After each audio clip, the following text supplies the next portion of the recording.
안녕하십니까? 저는 올해 61세, 경기도 가평군 설악면 무갈리에서 아내와 단둘이 살고 있는 박종호라고 합니다.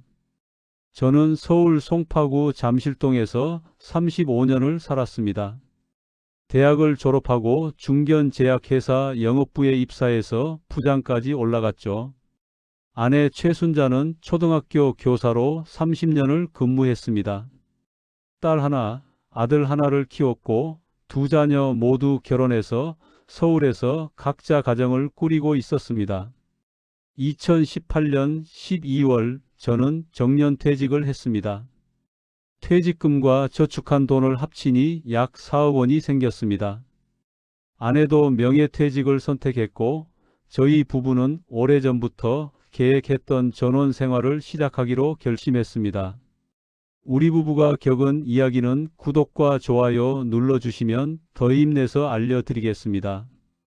구독과 좋아요 감사합니다. 여보, 이제 우리 하고 싶은 대로 살아요. 서울 벗어나서 깨끗한 공기 마시면서요.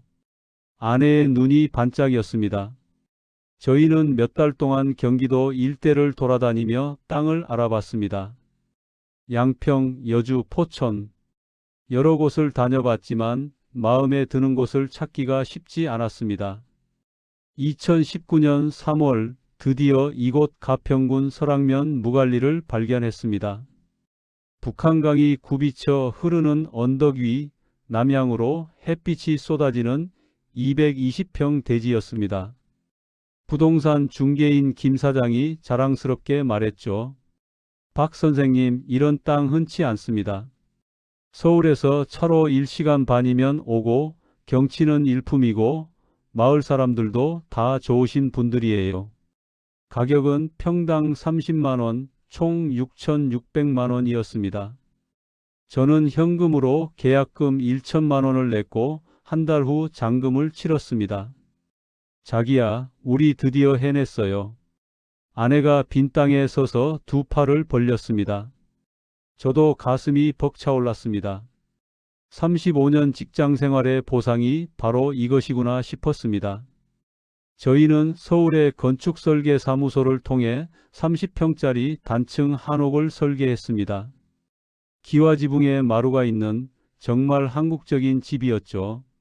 건축비는 1억 5천만 원으로 예상되었습니다. 선생님, 한옥은 일반 주택보다 공사비가 좀 더 들어갑니다. 하지만 평생 사실 집이니까 제대로 지으시는 게 좋죠. 설계사 말이 맞았습니다. 저는 평생 모은 돈으로 꿈의 집을 짓기로 했습니다. 2019년 5월 본격적인 공사가 시작되었습니다. 수원의 한옥 전문 건축업체와 계약을 맺었습니다. 대표 최 사장은 30년 경력의 베테랑이었습니다. 박 선생님, 6개월이면 완공됩니다. 올해 안에 입주하실 수 있어요. 공사 첫날 저와 아내는 현장에 나가서 기념 촬영을 했습니다. 포크레인이 땅을 파고 인부들이 바쁘게 움직였습니다. 꿈이 현실이 되는 순간이었습니다. 그런데 대지가 경사가 심해서 성토 작업이 필요했습니다. 덤프트럭으로 흙을 실어다가 대지를 평평하게 만드는 작업이었죠. 건축과에서 허가받은 사항이었고 설계도면에도 명시되어 있었습니다. 선생님, 성토 작업 때문에 덤프트럭이 일주일 정도 드나들 겁니다. 마을 분들한테 양해 구하는 게 좋을 것 같은데요. 최 사장의 조언에 따라 저는 마을 회관을 찾아갔습니다. 오후 2시쯤이었는데 회관 앞 평상에 어르신 4-5분이 앉아 계셨습니다. 안녕하십니까? 저는 이번에 무갈리 산 23번지에 집을 짓게 된 박종호라고 합니다. 제가 공손하게 인사하자 한 분이 물었습니다. 아, 서울서 오신다는 그 양반? 어서 오시오. 우리 동네 젊은 사람이 들어와야 활기가 생기지. 다들 호의적이었습니다. 저는 안심하고 공사를 시작했죠. 그런데 공사 사흘째 되던 날 상황이 급변했습니다. 2019년 5월 8일 수요일 오전 10시 저는 현장에서 최 사장과 함께 공사 진행 상황을 점검하고 있었습니다. 덤프트럭 3대가 흙을 싣고 올라왔고 포크레인이 그것을 고르게 펴고 있었습니다. 그때였습니다. 한 남자가 성큼성큼 현장으로 걸어왔습니다. 60대 후반쯤 되어 보이는데 키가 크고 어깨가 벌어진 체격이었습니다. 인상이 험악했습니다. 여기 누구 허락받고 공사하는 거요? 그 남자가 큰 소리로 외쳤습니다. 인부들이 놀라서 작업을 멈췄습니다. 안녕하십니까? 저는 여기 집주인 박종호입니다. 제가 다가가서 인사를 하려는데 그 남자는 제 손을 뿌리쳤습니다. 나는 이 무갈리 이장 황석균이요. 우리 마을에 누가 마음대로 와서 흙을 퍼나르고 성토를 하는 거요? 이거 불법이요, 불법. 이장님, 저희는 군청 건축과에서 모든 허가를 받았습니다. 성토도 허가받은 범위 내에서. 허가? 허가가 뭐가 중요해? 이 마을 사람들이 모두 반대하는데? 황석균 이장의 목소리가 점점 커졌습니다. 침까지 튀기며 고함을 질렀죠. 당신 서울서 왔다며? 서울 사람들이 와서 우리 마을 망치고 있어. 당장 공사 중단하시오. 이장님, 일단 진정하시고 대화를 해보시죠. 저희가 뭘 잘못한 건지. 잘못? 허락도 안 받고 마음대로 공사하는 게 잘못 아니고 뭐요? 허락이라니요? 저희 땅인데요. 제 말에 황석균 이장의 얼굴이 벌겋게 달아올랐습니다. 당신 말 참 건방지구만.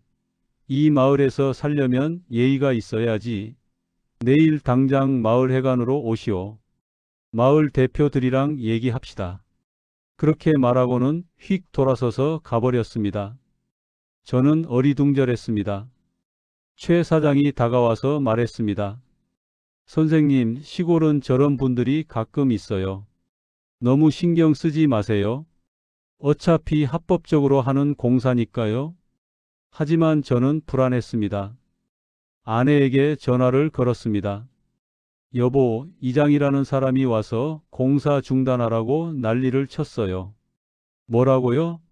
왜요? 잘 모르겠어요. 허락을 안 받았다는데 우리 땅인데 무슨 허락을 받아요? 일단 내일 만나보고 얘기해봐요. 오해가 있는 것 같네요. 다음 날 오전 10시 저는 마을회관으로 갔습니다. 회관 안에는 황석균 이장 외에 2사람이 더 앉아 있었습니다. 왔어? 앉으시오. 황석균 이장이 턱으로 의자를 가리켰습니다.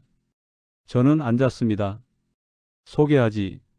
이쪽은 우리 마을 새마을 지도자 이동철 씨고 이쪽은 청년회장 하는 정민수 씨요. 새마을 지도자 이동철은 60대 초반, 청년회장 정민수는 40대 중반쯤 되어 보였습니다. 둘 다 팔짱을 끼고 저를 노려보고 있었습니다.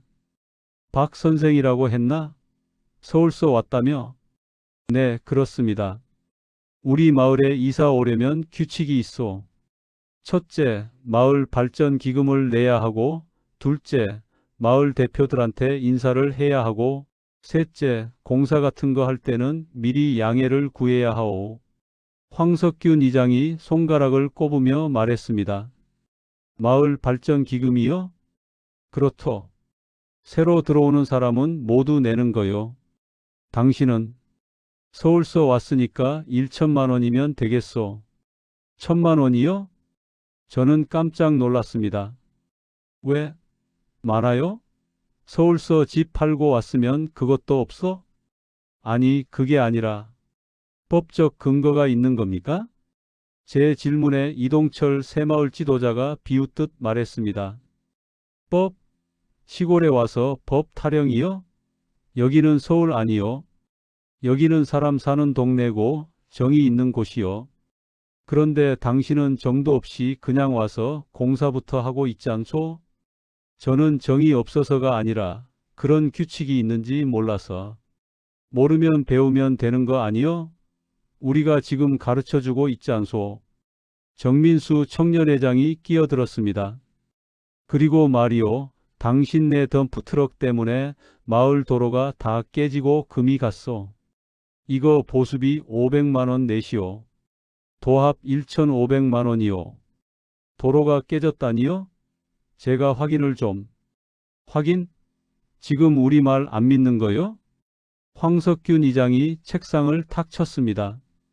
박 선생, 여기서 살고 싶으면 우리 말 들어야 하오. 안 그러면 이 동네에서 못 살게 할 거요. 알아들었어? 저는 숨이 막혔습니다.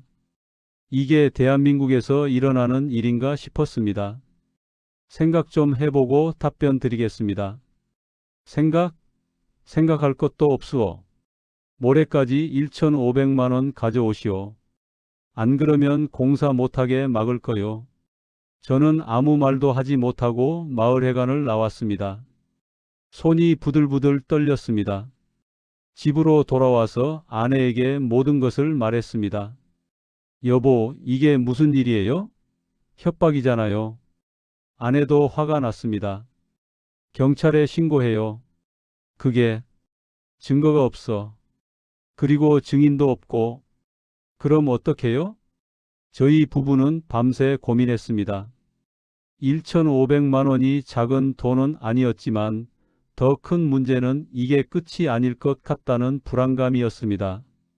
다음 날 저는 군청 건축과에 전화를 걸었습니다. 과장님, 제가 합법적으로 공사를 하고 있는데 마을 이장이 공사를 중단하라고 합니다. 마을 발전 기금을 내라고 하는데 이게 법적으로 정당한 겁니까? 아닙니다. 마을 발전 기금은 법적 근거가 전혀 없습니다. 강제로 요구할 수 없는 사항이에요. 공사도 허가받으신 대로 진행하시면 됩니다. 그런데 이장이 계속 방해를 하면요? 그건 경찰에 신고하셔야죠. 저희가 할 수 있는 건 없습니다. 결국 답은 없었습니다. 2019년 5월 15일 저는 공사를 강행하기로 결심했습니다. 법적으로 문제가 없는데 왜 굴복해야 합니까? 최 사장에게 전화를 걸었습니다. 사장님, 공사 계속 진행합시다. 혹시 방해하는 사람이 있으면 즉시 저한테 연락 주세요. 알겠습니다, 선생님. 하지만 조심하세요. 시골 분들이 한번 틀어지면 무섭습니다. 오전 9시 공사가 재개되었습니다. 덤프트럭이 올라오고 인부들이 작업을 시작했습니다. 그런데 11시쯤 황석균 이장이 다시 나타났습니다. 이번에는 혼자가 아니었습니다. 마을 사람 대여섯 명을 데리고 왔습니다. 이봐요, 박 선생. 내가 공사 중단하라고 했지. 이장님, 저는 합법적으로 공사를 하고 있습니다. 방해하시면 업무방해로 신고하겠습니다. 제 말에 황석균 이장이 비웃었습니다. 신고? 해봐요. 경찰이 와도 우리가 마을 사람들이요. 당신은 외지인이고. 그리고는 인부들에게 소리쳤습니다. 여러분, 이 공사는 우리 마을이 반대하는 불법 공사요. 당장 그만두시오. 인부들이 당황해서 작업을 멈췄습니다. 최 사장이 나섰습니다. 이장님, 이러시면 안 됩니다. 저희는 계약을 맺고 공사를 하고 있어요. 당신은 누구요? 저는 건축업체 대표 최재훈입니다. 건축업체 대표? 좋아, 그럼 당신도 책임져야지. 이 공사 때문에 우리 마을이 얼마나 피해를 보는지 알아요? 무슨 피해 말씀이십니까? 소음, 먼지, 도로 파손. 이게 다 피해 아니고 뭐요? 이동철 새마을 지도자가 끼어들었습니다. 그리고 당신네가 넣는 흙이 어디서 온 거요? 혹시 오염된 흙 아니요? 뭐라고요? 오염된 흙이요? 최 사장이 황당해했습니다. 저희는 정식으로 검사받은 토사를 사용하고 있습니다. 증명서도 다 있어요. 증명서? 그게 믿을 만해요? 보여줘 봐요. 정민수 청년회장이 최 사장에게 다가갔습니다. 분위기가 험악해졌습니다. 저는 즉시 112에 전화를 걸었습니다. 여보세요, 경찰서입니까? 지금 제 공사 현장에서 사람들이 업무를 방해하고 있습니다. 가평군 설악면 무갈리 산 23번지입니다. 30분 후 경찰차 한 대가 도착했습니다. 경찰관 2명이 내렸습니다. 무슨 일입니까? 경찰님, 저는 여기 집주인입니다. 합법적으로 공사를 하고 있는데 저 사람들이 방해를 하고 있습니다. 이장님, 무슨 일이십니까? 경찰관이 황석균 이장에게 물었습니다. 둘이 아는 사이인 것 같았습니다. 아, 김순경. 오랜만이네. 이게 말이야. 이 사람이 우리 마을 동의도 안 받고 마음대로 공사를 하고 있어서. 이장님, 개인 사유지에 건축허가 받고 공사하는 건 마을 동의가 필요 없습니다. 하지만 도로를 사용하잖아. 그리고 우리 마을 환경이. 그건 민원으로 제기하셔야 하고요. 지금 이렇게 공사를 막으시면 업무방해가 될 수 있습니다. 경찰관의 말에 황석균 이장이 표정이 굳어졌습니다. 김순경, 자네 누구 편이야? 편이 아니라 법대로 말씀드리는 겁니다. 좋아, 알았어. 가자. 황석균 이장 일행이 물러갔습니다. 하지만 가면서 저를 노려봤습니다. 그 눈빛에는 분명한 적의가 담겨 있었습니다. 경찰관이 저에게 말했습니다. 선생님, 법적으로는 문제 없으니까 공사 계속하세요. 하지만 조심하세요. 저 이장 양반 성질 있습니다. 감사합니다. 공사는 재개되었습니다. 하지만 저는 알았습니다. 이게 끝이 아니라는 것을요. 그날 이후 악몽 같은 나날이 시작되었습니다. 다음 날 새벽 4시 저희 부부가 묵고 있던 임시 컨테이너 밖에서 고함 소리가 들렸습니다. 서울 놈들, 썩 꺼져. 돈 많은 것들이 시골 와서 잘난 척. 저는 벌떡 일어나 밖으로 나갔지만 이미 아무도 없었습니다. 어둠 속에서 도망가는 발소리만 들렸습니다. 아내가 떨고 있었습니다. 여보, 무서워요. 괜찮아. 내가 있잖아. 하지만 제 손도 떨리고 있었습니다. 낮에는 공사 현장에 쓰레기가 버려져 있었습니다. 누군가 일부러 갖다 버린 것이었습니다. 음식물 쓰레기, 폐타이어, 깨진 유리병. 최 사장이 한숨을 쉬었습니다. 선생님, 이거 치우는데도 인건비가 들어갑니다.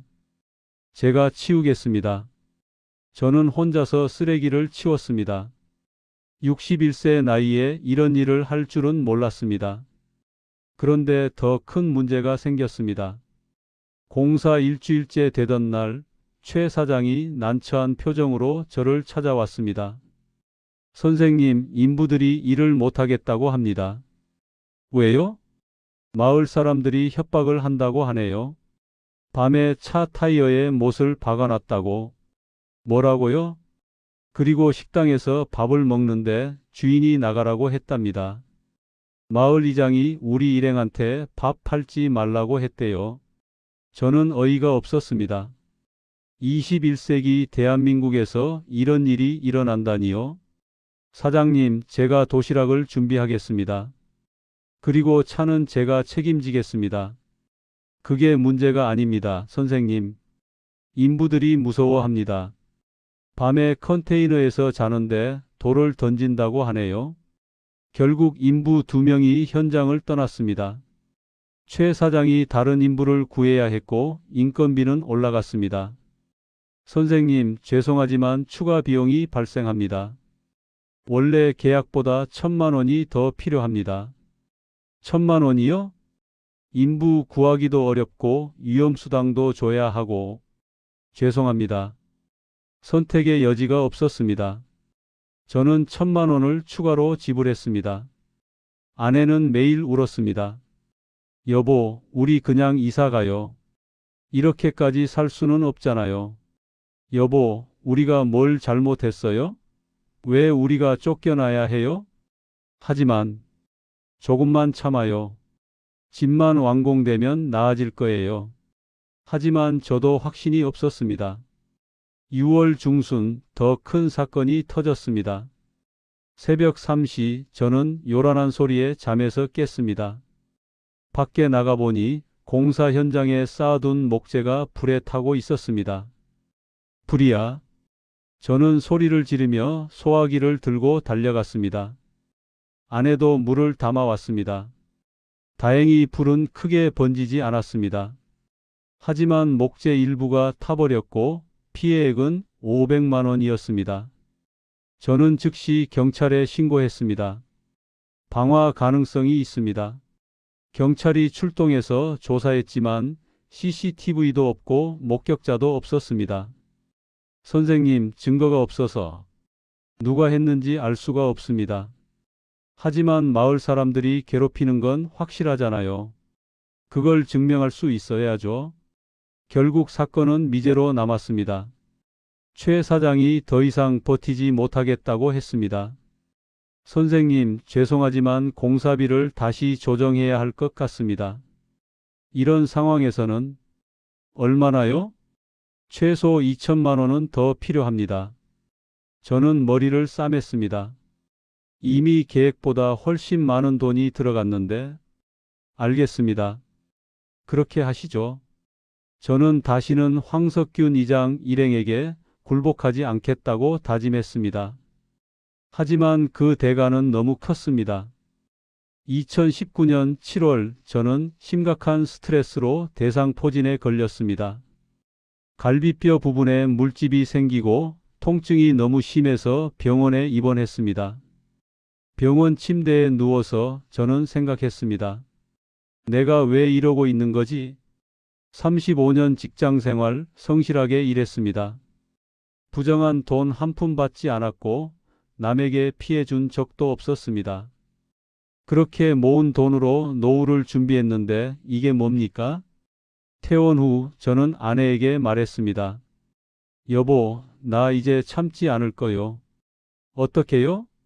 저 사람들 약점을 찾을 거요. 분명히 뭔가 있을 거요. 여보, 당신은 걱정하지 마. 내가 알아서 할게. 저는 인터넷으로 부동산 관련 법을 공부하기 시작했습니다. 불법 건축물, 농지법 위반, 건축법 위반, 온갖 자료를 찾아 읽었습니다. 그러던 중 가평군청 홈페이지에서 건축물 대장을 열람할 수 있다는 것을 알게 되었습니다. 한번 찾아볼까? 저는 황석균 이장 집 주소를 검색했습니다. 가평군 설악면 무갈리 45번지. 건축물 대장이 나왔습니다. 축사호사 10평. 뭐라고? 저는 눈을 의심했습니다. 황석균 이장 집은 제가 몇 번 본 적이 있는데 최소 35평은 되어 보이는 멀쩡한 전원주택이었습니다.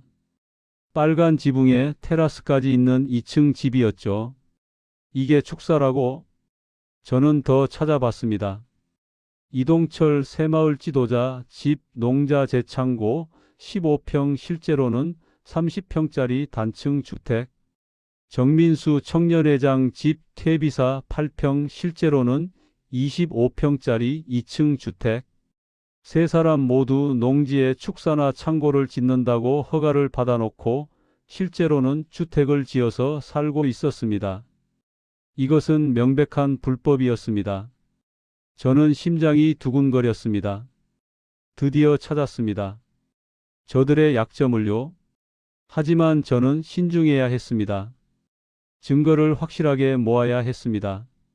며칠 후 저는 마을을 산책하는 척하면서 새 집을 사진으로 찍었습니다. 여러 각도에서 주택임이 확실하게 보이도록 찍었습니다. 그리고 건축물 대장을 출력했습니다. 사진과 건축물 대장을 비교하면 명백한 불법이었습니다. 그런데 누가 이 사실을 알려준 걸까요? 저는 마을 사람들과 거의 대화를 나누지 못했는데 8월 어느 날 저는 마을 끝자락에서 밭을 메고 있는 할머니를 만났습니다. 70대쯤 되어 보이는데 예전에 한두 번 인사를 나눈 적이 있었습니다. 할머니, 안녕하세요. 아, 서울대. 공사 잘 돼가요? 네, 덕분에요. 고생이 많지? 내가 다 봤어. 할머니가 허리를 펴며 말했습니다. 저, 할머니 여쭤봐도 될까요? 뭐, 이장님 집이 원래 축사였나요? 할머니의 표정이 변했습니다. 알고 있구만. 그래, 축사였어. 20년 전에 축사 짓는다고 허가받고 실제로는 집을 지었지. 군청에서 몇 번 나왔는데 그때마다 돈 쓰고 눌러 왔어. 다른 분들도 그런가요? 이동철이네도 그렇고 정민수네도 그래. 다들 불법이야. 우리 동네에 불법 건축물이 얼마나 많은지 몰라. 그런데 왜 아무도 신고를 안 했어요? 신고? 누가 해? 다들 친척이고 아는 사이인데. 그리고 이장 양반이 무서워서 말도 못 꺼내지. 할머니는 주위를 둘러보더니 작은 목소리로 말했습니다. 근데 말이야, 나는 그 양반들이 마음에 안 들어. 맨날 새로 오는 사람들 괴롭혀서 내쫓고, 5년 전에도 서울서 온 부부가 있었는데 못 견디고 1년 만에 이사 갔어. 그 사람들 얼마나 착했는데? 그래요? 그래. 이 동네가 그래서 발전을 못해. 좋은 사람들이 와야 동네가 살아나는데 저 사람들 때문에 다들 도망가. 할머니는 계속 말했습니다. 너는 포기하지 마. 법대로 해. 잘못된 건 잘못된 거야. 비록 우리가 오래같이 살았어도 불법은 불법이지. 할머니 혹시 증언해 주실 수 있으세요? 뭐? 이장님네 집이 불법이라는 걸요. 할머니는 잠시 망설이더니 고개를 끄덕였습니다. 그래, 해줄게. 나이도 많은데 뭐가 무서워. 잘못된 건 바로 잡아야지. 저는 할머니께 깊이 감사했습니다. 2019년 9월 저는 국토교통부 부동산 불법행위 신고센터에 정식으로 신고했습니다. 황석균 가평군 설악면 무갈리 45번지 축사로 허가받은 건물을 주거용 주택으로 불법 사용 및 무허가 정축, 이동철 가평군 설악면 무갈리 62번지 농자 재창고로 허가받은 건물을 주거용 주택으로 불법 사용, 정민수 가평군 설악면 무갈리 78번지 퇴비사로 허가받은 건물을 주거용 주택으로 불법 사용 및 무허가 정축. 저는 사진 증거, 건축물 대장 사본, 할머니의 진술서까지 첨부했습니다. 또한 저희가 당한 괴롭힘에 대한 상세한 일지도 함께 제출했습니다. 한 달 후 가평군청 건축과에서 연락이 왔습니다. 박종호 선생님, 신고하신 건에 대해 현장 조사를 실시했습니다. 3건 모두 건축법 위반으로 확인되었습니다. 그렇다면 어떻게 되는 겁니까? 시정명령을 내렸습니다. 1차로 이행강제금이 부과되고 시정하지 않으면 최종적으로 철거 명령이 내려집니다. 감사합니다. 전화를 끊고 나서 저는 아내를 안았습니다. 여보, 드디어 끝났어요. 정말요? 네. 이제 저 사람들도 법의 심판을 받을 거예요. 2019년 10월 15일 황석균 이장이 저희 집 대문 앞에 나타났습니다. 집은 이미 완공되어 저희는 입주한 상태였습니다. 박종호. 그의 얼굴은 새빨개져 있었습니다. 당신이 신고했지? 네, 제가 했습니다. 저는 당당하게 대답했습니다. 당신. 이러면 이 동네에서 정말 못 살아. 이장님, 저는 합법적으로 집을 지었습니다. 그런데 이장님은 불법 건축물에서 20년을 살아오셨네요. 그게 맞습니까? 그건 이 마을이 다 그렇게 해왔어. 관행이라고. 관행이면 불법이 아닙니까? 이장님은 저한테 불법이라고 하셨잖아요. 공사 중단하라고 하셨잖아요. 1,500만 원 내라고 하셨잖아요. 황석균 이장은 할 말을 잃었습니다. 이장님, 저는 단 한 번도 이장님께 잘못한 적이 없습니다. 그저 제 땅에 집을 지었을 뿐입니다. 그런데 이장님은 저희 부부를 지옥으로 만드셨습니다. 6개월 동안 저희가 얼마나 힘들었는지 아십니까? 저는 대상포진에 걸렸고 아내는 매일 울었습니다. 건축비는 당초 계획보다 3천만 원이나 더 들었습니다. 그리고 불까지 났습니다. 이 모든 게 이장님 때문입니다. 저는 침착하게 말을 이었습니다. 사과하세요. 진심으로 사과하시면 저도 더 이상 문제 삼지 않겠습니다. 황석균 이장은 잠시 망설이더니 뒤돌아섰습니다. 절대 안 해. 당신. 두고 봐. 그렇게 말하고는 가버렸습니다. 며칠 후 이동철 새마을 지도자와 정민수 청년회장이 저희 집을 찾아왔습니다. 박 선생님, 저희가 정말 잘못했습니다. 두 사람은 현관 앞에서 90도로 허리를 숙였습니다. 처음에는 이장님이 강하게 나가서 저희도 따라갔습니다. 하지만 생각해보니 저희가 너무 심했습니다.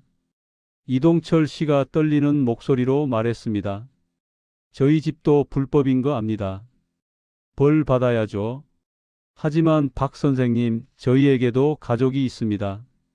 제 아내는 지금 암 투병 중이고 정민수 형은 고등학생 자녀가 둘입니다. 정민수 씨도 눈물을 글썽이며 말했습니다. 선생님, 저희가 무슨 말을 해도 변명이겠지만 정말 죄송합니다. 앞으로 마을에서 잘 지내고 싶습니다. 저는 복잡한 마음이었습니다. 분명 이 사람들도 저를 괴롭혔습니다. 하지만 진심으로 사과하는 것 같았습니다. 두 분 일어나세요. 선생님, 사과 받겠습니다. 하지만 다시는 이런 일이 없어야 합니다. 새로 오는 사람들한테 텃세 부리지 마세요. 네, 약속하겠습니다. 두 사람은 감사하다며 여러 번 인사하고 돌아갔습니다. 2019년 11월 가평군청에서 최종 결정이 내려졌습니다. 황석균 이장 이행강제금 4천만 원, 불법 증축 부분 철거 명령, 축사 10평만 남기고 전부 철거. 이동철 새마을 지도자 이행강제금 2천만 원, 1년 유해 가족 사정 고려. 정민수 청년회장 이행강제금 1,500만 원, 1년 유해 미성년 자녀 고려. 세 사람 모두 이장, 새마을 지도자, 청년회장 직에서 사퇴했습니다. 2020년 1월 황석균 전 이장 집 철거가 시작되었습니다. 저는 창문으로 그 광경을 지켜봤습니다. 포크레인이 집을 부수는 소리가 계곡에 울려 퍼졌습니다. 아내가 제 손을 잡았습니다. 여보, 저 사람이 불쌍해 보이기도 하네요. 나도 그래요. 하지만 저 사람은 끝까지 사과하지 않았어요. 황석균 씨는 10평짜리 옛 축사를 개조해서 거기서 살아야 했습니다. 화장실도 제대로 없는 그 건물에서요. 저는 황석균 씨를 상대로 민사소송도 제기했습니다. 공사 방해로 인한 추가 건축비 3천만 원, 정신적 피해 위자료 2천만 원, 대상포진 치료비 500만 원, 방화로 인한 재산 피해 500만 원, 총 6천만 원을 청구했습니다. 2020년 8월 수원지방법원 가평지원에서 1심 판결이 나왔습니다. 피고는 원고에게 4,200만 원을 지급하라. 저는 승소했습니다. 전액은 아니었지만 법원도 황석균 씨의 행위가 명백한 불법이었다고 인정한 것입니다. 황석균 씨는 항소하지 않았습니다. 2020년 가을 새로운 이장이 선출되었습니다. 마을에서 30년을 살아온 60세 정현수 씨였습니다. 정현수 이장은 저희 집을 정식으로 방문했습니다. 박 선생님, 그동안 고생 많으셨습니다. 이장으로서 공식적으로 사과드립니다. 앞으로 무갈리는 새로 오시는 분들을 진심으로 환영하는 마을이 되겠습니다. 감사합니다, 이장님. 다음 주 토요일에 마을회관에서 가을 축제가 있습니다. 가족들과 함께 꼭 오세요. 처음으로 저희는 마을 행사에 정식으로 초대받았습니다. 축제 날 마을 사람들이 하나둘 다가와 인사했습니다. 그동안 힘드셨죠? 이제 편하게 사세요. 덕분에 우리 동네가 깨끗해졌어요. 앞으로 잘 지내요. 이웃으로. 저는 눈시울이 뜨거워졌습니다. 드디어 저희도 이 마을 사람이 된 것입니다. 2024년 현재 저는 무갈리에서 행복하게 살고 있습니다. 아침에 일어나면 북한강이 물안개가 보입니다. 작은 텃밭에서 상추, 깻잎, 고추를 키웁니다. 오후에는 마을 어르신들과 산책을 하고 저녁에는 아내와 함께 마당에서 차를 마십니다. 서울에 사는 자녀들이 한 달에 한 번씩 손주들을 데리고 내려옵니다. 손주들이 마당에서 뛰어노는 모습을 보면 모든 고생이 보상받는 기분입니다. 황석균 씨는 가끔 마을에서 마주칩니다. 그는 여전히 10평짜리 축사 개조 건물에서 살고 있습니다. 마주치면 고개를 돌립니다. 한 번도 사과하지 않았습니다. 저는 그를 볼 때마다 복잡한 감정이 듭니다. 만약 그분이 처음부터 저희를 따뜻하게 맞아줬다면 지금도 넓은 집에서 이장으로 존경받으며 살고 있었을 것입니다. 솔직히 말하면 저는 이 과정이 너무 힘들었습니다. 2년 동안 법적 싸움을 하느라 하고 싶었던 일들을 하나도 못했습니다. 낚시도 못 갔고 등산도 못 갔고 여행도 못 갔습니다. 가끔 이런 생각도 했습니다. 그냥 1,500만 원 내고 살 걸 그랬나? 하지만 아닙니다. 만약 그때 굴복했다면 평생 그들의 횡포에 시달렸을 것입니다. 돈을 냈어도 끝나지 않았을 겁니다. 계속 뭔가를 요구했겠죠. 그리고 저 다음에 올 사람들도 똑같이 당했을 것입니다. 작년에는 인천에서 젊은 부부가 이사 왔습니다. 30대 부부인데 목공방을 차렸습니다. 마을 사람들이 모두 축하해줬고 저도 개업 선물을 보냈습니다. 그 부부가 저희 집에 놀러와서 말했습니다. 선생님 이야기 들었어요. 정말 존경스럽습니다. 저희는 선생님 덕분에 편하게 이사 왔습니다. 그 말을 들을 때 2년간의 고생이 헛되지 않았다는 생각이 들었습니다. 귀농, 귀촌을 꿈꾸시는 분들께 말씀드립니다. 부당한 대우를 받으면 참지 마세요. 법이 있습니다. 정당하게 대응하세요. 하지만 싸움은 양쪽 다 상처를 남깁니다. 가능하면 대화로 풀어보세요. 상대가 진심으로 사과하면 받아들이세요. 복수가 목적이 아니라 정의가 목적이어야 합니다. 마을 발전 기금 같은 명목으로 돈을 요구하면 법적 근거를 확인하세요. 대부분 법적 근거가 없습니다. 그리고 혼자 싸우지 마세요. 마을에도 당신 편이 될 분들이 반드시 있습니다. 저는 지금 행복합니다. 정당하게 용기 있게 대응했기 때문에 이제는 정말로 이곳 사람이 될 수 있었습니다. 황석균 씨에게서 받은 4,200만 원으로 마당에 정자를 만들고 연못을 파고 나무를 심었습니다. 여름밤이면 아내와 그곳에 앉아 별을 봅니다. 여보, 그때 포기하지 않아서 다행이죠? 아내가 제 손을 잡으며 말합니다. 당신이 용감했기 때문이에요. 저는 고개를 저었습니다. 아니요. 우리가 정당했기 때문이에요.